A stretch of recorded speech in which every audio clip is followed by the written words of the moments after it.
Son representantes do sector forestal da Mariña na reunión que mantiveron co presidente da Deputación para coñecer de primeira man o programa Fórmate en Verde, destinado aos sectores estratégicos do sector primario. Beneficiaránse 900 persoas cun claro obxectivo. Creo que de aí surdirán empresarios e xente a que vai destinada a todos estes cursos, que son mozos, estudiantes, desempregados, autónomos que queren recibir unha formación especializada, e aí recibirán esas 1000 persoas esa formación de primer nivel que permitirá generar novas empresas.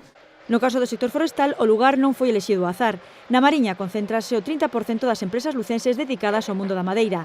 En esta comarca centrarase a formación na xestión sostible dos montes. Sí, é boa cousa porque ahora mesmo a madeira é o único que se está movendo na Mariña. É unha fonte de ingresos para moitas familias que non teñen outros ingresos. É unha cadena, hai que plantar, hai que limpiar, despois hai que cortar, son puestos de traballo que fan falta.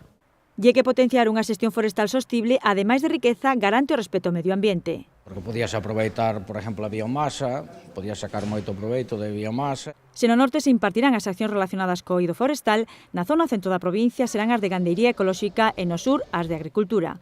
O programa conta cun 1 millón de euros, dos que 80% se financiarán co fondos europeos do Lugo 2. Os interesados teñen desde hoxe toda a información na páxina web da Deputación. A inscripción abrirase na semana do 25 de febreiro e os cursos, que serán totalmente gratuitos, comenzarán en marzo.